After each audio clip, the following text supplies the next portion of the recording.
Olá pessoal, tudo bem? Vamos dar continuidade então aqui aos nossos vídeos do quadro O que é? Então vamos ver qual que é a nossa pergunta de hoje. Então nós temos a seguinte pergunta, né? O que é acariação? Então vamos conversar um pouquinho sobre o que é acariação, o que é esse instituto, né? Então eu trouxe um conceito para vocês aqui e depois a previsão legal.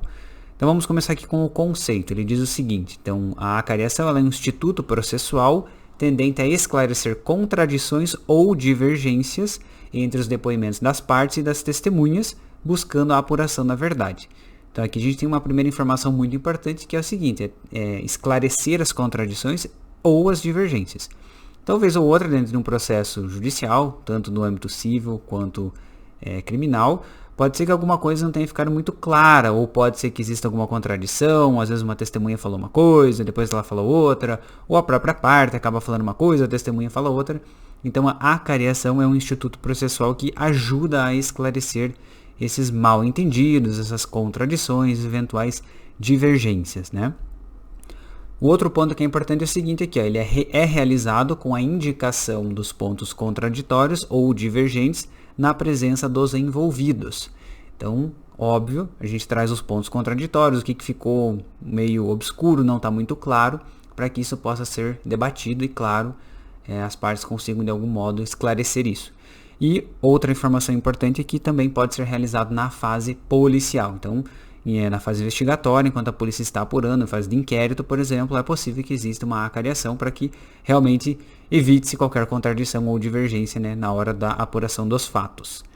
Eu trouxe a previsão legal aqui, então lá no Código de Processo Civil a gente tem o artigo 461, temos aqui dizendo o seguinte, que o juiz ele pode ordenar de ofício ou a requerimento da parte. Temos lá o inciso 2º, que diz a acariação de duas ou mais testemunhas ou de alguma delas com a parte, quando sobre determinado fato que possa influir na decisão da causa, divergirem as suas declarações.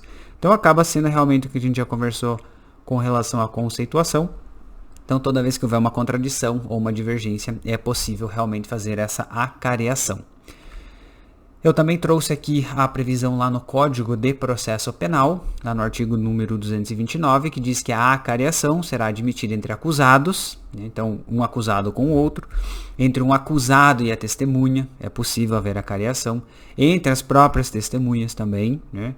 Entre o acusado ou a testemunha e a pessoa ofendida, então lá a vítima, né? O ofendido também pode participar da acariação, e entre as pessoas ofendidas também, né? Claro, se for mais de uma.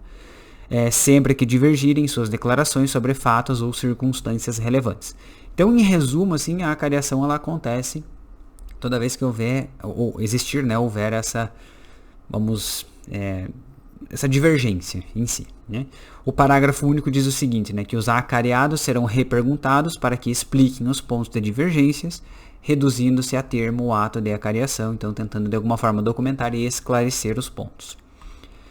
Coloquei aqui também o artigo 230 do Código de Processo Penal. Eu vou ler aqui, claro, para deixar bem claro, né? Mas diz o seguinte, que se ausente alguma testemunha cujas declarações diverjam das de outra, que esteja presente, a esta se darão a conhecer os pontos da divergência, consignando-se no auto o que explicar ou observar.